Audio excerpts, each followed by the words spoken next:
share your name, if you represent anybody, and where you're from. I'm Curtis Miller. I'm the pastor of Hope United Church in Cross. My undergraduate degree is in public administration. My graduate degree includes concentration in ethics.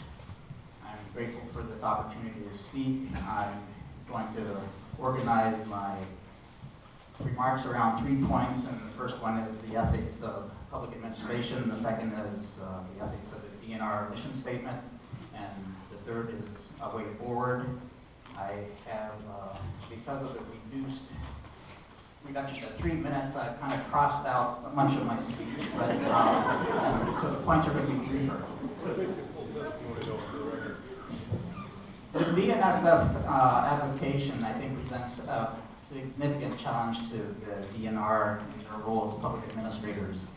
Public administration ethics are based on the central idea that governmental officials and employees are stewards of the public. They are agents entrusted to make important decisions about public resources. So ethical behavior dictates that public sector workers act in such a way that best serves the interests of the public. This includes supporting the public's right to know what is being done on its behalf and involving citizens in policy decision-making.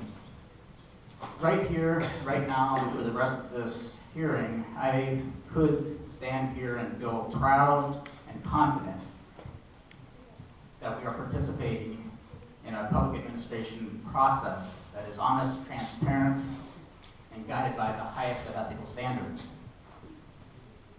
However, that wouldn't be the full story, because this couple hours isn't the full story. Accountability is the real test. And in this world ruled by too big to fail corporations, corporations do not worry much about being held accountable. History is the proof. The railroad tycoons became so wealthy and corrupt, states attempted to regulate them. So the railroads went to the Supreme Court, which quickly declared that only the federal government could regulate interstate commerce in the Wabash case of 1886. The first regulatory agency in the U.S., the Interstate Commerce Commission, was established for the railroads. Of course, it was also established only to serve as an advisory body. It was abolished in 1996.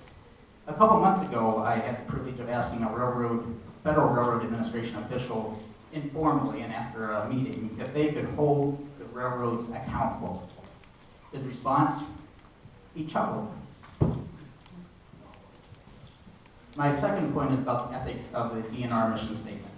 It reads, its first line is to protect and enhance our natural resources, our air, land, and water, our wildlife, fish, and forests, and the ecosystems that sustain all life.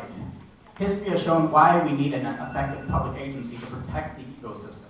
The first industry in Wisconsin was logging, and the lumber barons cleared almost the entire state.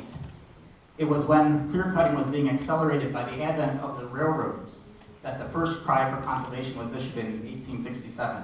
It was titled Report on the Disastrous Effects of the Destruction of Forest Trees, now going on so rapidly in the state of Wisconsin. It was written by Increase Allen Lapham. He stated, in view of the dangers thus shown to be threatening the future welfare of Wisconsin, it surely should be the duty of some competent authority to make any such efforts as may be deemed necessary to avert them. Lapham's prophetic voice was true, yet his call for a government agency authorized to protect the Wisconsin ecosystem went unheeded for 100 years. Sir, just to be fair to everybody else, I'm going to have to ask you that. If you want to come back up, you sure can, but everybody should get the same opportunity. I will come back.